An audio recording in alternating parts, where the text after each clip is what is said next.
अस्सलाम वालेकुम। उम्मीद है भाई सब लोग मजे में होंगे। अभी ईरान इजराइल की लड़ाई चल रही है। जैसा आप लोगों को पता है, अटैक पहले इजराइल ने किया। अभी लड़ाई चल रही है, इधर से उधर से जवाब दिया जा रहा है। मगर ये मसला कहाँ है, इसका जड़ क्या है, ये मैं आपको थोड़ा समझाना चाहता हूँ। जिन भाइयों को पता नहीं उन्हें क्लियर हो जाएगा कि आखिर क्यों इतना इजराइल पीछे पड़ा हुआ है, क्या उसको डर है। क्या होता है, second world war, Japan second world war में जापान अमेरिका के सामने सरेंडर करने को तैयार नहीं था। जापान पीछे नहीं हट रहा था, तो अमेरिका के बहुत फौजी मारे गए। जापान सरेंडर ही नहीं कर रहा है, तो अमेरिका के प्रेसिडेंट ने ऑर्डर दिया कि एक काम करो, एक ऐसा हथियार बनाओ जिसको मैं एक भी डाल दूं ना जापान के ऊपर, तो वो लोग सरेंडर कर जाए तुरंत। तब वहां से शुरुआत होती है ये परमाणु बम बनाने का, न्यूक्लियर बम। और 1945 में बन के रेडी हुआ। अमेरिका ने पहली बार जापान के दो शहरों पे डाल दिया, हिरोशिमा और नागासाकी पे। लाखों लोग मरे, जापान ने सरेंडर भी कर दिया। आपको पता है इतना खतरनाक बम है कि आदमी भाप बन के उड़ जाता है जहां पे गिरता है भाई ये। अल्लाह ना करे दोबारा कभी अटैक हो। पहली बार अमेरिका ने ही एक बार ही इस्तेमाल किया है, वही हिरोशिमा और नागासाकी पे डाला था जापान में। उसके बाद से बम तो बहुत देशों ने बनाया, मगर किसी ने अभी तक इस्तेमाल नहीं किया। अल्लाह ना करे कि दोबारा कहीं इस्तेमाल हो। बहुत खतरनाक चीज है ये। तो क्या हुआ, अमेरिका ने डाला, जापान सरेंडर हो गया। उसके बाद में अब ये हथियार इतना खतरनाक हथियार है, तो दूसरे देशों को डर लगा कि भाई कहीं हमारे ऊपर भी अटैक ना हो जाए। तो फ्रांस ने भी बनाया, ब्रिटेन ने भी बनाया, रशिया ने भी बनाया। फिर कुछ दिन के बाद इन लोगों ने बना लिया। फिर 1960 में चाइना ने भी बना लिया। अब जब चाइना ने भी बना लिया तो 5 देश हो गए टोटल: अमेरिका, रूस, ब्रिटेन, फ्रांस, चीन।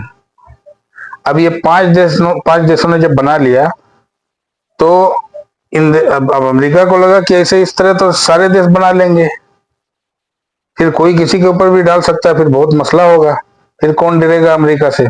एक संधि लाई गई कि इसके जरिए रोका जाएगा दूसरे देशों को परमाणु बम बनाने से। NPT, non proliferation treaty, NPT. इसका मकसद क्या था? इसका मकसद था कि दूसरे देश पीसफुल यूज के लिए पीसफुल न्यूक्लियर प्रोग्राम चला सकते हैं। पीसफुल मतलब शांति के लिए, कैसे लाइट के इस्तेमाल में, उस इस तरह मतलब कुछ खेती बाड़ी के काम में, कुछ मेडिकल के इस्तेमाल के लिए, इस तरह के कामों के लिए चलो ठीक है, कोई बात नहीं। इस तरह के इस्तेमाल के लिए देश इस्तेमाल कर सकते हैं, जो देश भी चाहे कर सकता है, मगर हथियार नहीं बना सकता है। फिर आईएईए, ये एक संस्था बनाई गई जो कि ये जांचती है हर देश में कि कोई न्यूक्लियर हथियार ना बना ले। आईएईए भी है और एनपीटी ये तो बनाया गया कि सारे देश मिलकर इस पे दस्तखत करें कि भैया आप लोग परमाणु हथियार की तरफ नहीं जाओगे, ये हथियार नहीं बनाओगे। उसमें ना साइन करने वाला कौन कौन सा देश है? पाकिस्तान ने साइन नहीं किया, इंडिया ने साइन नहीं किया, इजराइल ने साइन नहीं किया, नॉर्थ कोरिया ने साइन नहीं किया। बाकी सारे देशों ने साइन किया हुआ है, क्योंकि इंडिया का मानना था कि ये भेदभाव भरा है भाई, आप रखो न्यूक्लियर हथियार, हम क्यों ना रखें। तो इस वजह से कुछ देशों ने नहीं किया, जिसमें से ये सारे देश हैं। नॉर्थ कोरिया ने नहीं किया, इजराइल ने नहीं किया, इंडिया ने नहीं किया, पाकिस्तान ने भी नहीं किया। और बहुत बाद में जाके, आपको पता है, बहुत बाद में जाके इंडिया ने बनाया है। और ये एनपीटी लागू कब हुआ? 1970 में। और इंडिया डिक्लेयर करता है अपने आपको परमाणु संपन्न देश 1998 में। इंडिया डिक्लेयर करता है 98 में, कब? 11 मई को। और पाकिस्तान बस कुछ ही दिन बाद 28 मई को 1998 में पाकिस्तान ने भी डिक्लेयर कर दिया। वो भी, उसके पास भी न्यूक्लियर वेपन है, उसने भी टेस्ट किया दबा के, इंडिया ने भी टेस्ट किया। तो अब 2 देश और बढ़ गए, पहले 5 देश थे। 5 ही देशों को माना गया है, मतलब कानूनी तौर पे सिर्फ 5 ही देश को माना जाता है न्यूक्लियर स्टेट। लेकिन दो देश ये बढ़ गए, इंडिया और पाकिस्तान, फिर नॉर्थ कोरिया भी आ गया। तो ये टोटल 8 देश हो गए। 8 देशों के पास न्यूक्लियर वेपन है। एक हालांकि हालांकि 9वां देश उसके पास भी है, इजराइल। लेकिन इजराइल ने कभी डिक्लेयर नहीं किया खुलेआम, ना तो टेस्ट किया कि हमारे पास न्यूक्लियर वेपन है। इजराइल ने कभी माना नहीं, खुल के नहीं माना, लेकिन है, ये सबको पता है कि उसके पास है। तो ये टोटल 9 देश बनते हैं। अब ईरान ने क्या है, एनपीटी साइन किया हुआ है कि हम न्यूक्लियर की तरफ, मतलब न्यूक्लियर हथियार बनाने की तरफ नहीं जाएंगे। अब ईरान का क्या है, ईरान में परमाणु कार्यक्रम चल रहा था, तो उन्होंने कहा बस हम लोगों के लिए इस्तेमाल के लिए, अपने सिटीजन्स के लिए, खाली कैसे लाइट वेट के लिए, इसके लिए भाई हम इस्तेमाल करेंगे, हम हथियार नहीं बनाएंगे।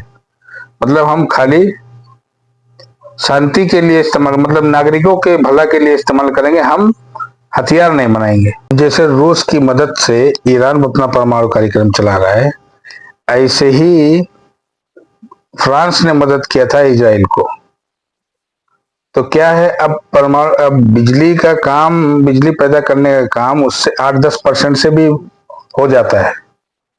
मतलब 8-10% भी यूरेनियम प्योर कर लो तो उससे हो जाता है। लेकिन इजराइल ने क्या किया, पूरा प्योर किया 90% और परमाणु बम बना लिया। अब इजराइल को यही डर है कि कहीं ईरान भी, क्योंकि बीच में अफवाह भी उड़ी कि ईरान ने 60-65% कर लिया है, इतना ज्यादा क्यों किया? क्योंकि जो चीज 8-10% पे काम चल रहा है आपका, तो फिर आप ज्यादा क्यों कर रहे हो? तो इजराइल को यही शक था कि कहीं ईरान 90% तक चला न जाए और परमाणु बम बना ले। इस चक्कर में इजराइल ने बहुत आवाज उठाया, तो अमेरिका ने बातचीत शुरू किया ईरान से। 5 राउंड की बात भी हो गई थी। 6वें राउंड की बात होने वाली थी 15 तारीख को, और 13 ही तारीख को इजराइल ने अटैक कर दिया। इजराइल को यह डर था कि कहीं अमेरिका की बात मान न ले ईरान, और चुपके चुपके फिर बना ले परमाणु बम, फिर इजराइल को अटैक करने का मौका नहीं मिलेगा। तो इजराइल ने सोचा लाओ पहले ही अटैक करके खत्म कर दें, ताकि इन लोगों का सब मसला ही खत्म हो जाए। फिर बहुत टाइम लगेगा फिर बनाने बनाने के लिए, फिर बात की बाद में देखी जाएगी। इसीलिए इजराइल ने अटैक कर दिया था। और अटैक करके उनके टॉप के साइंटिस्ट को, टॉप के मिलिट्री जनरल को, मतलब बहुत अहम अहम लोगों को मार दिया उसने, और अलग बहुत ज्यादा तबाही किया था। मतलब 13 तारीख को बहुत बुरा अटैक था ईरान के ऊपर। हालांकि बाद में फिर ईरान ने पलटवार किया।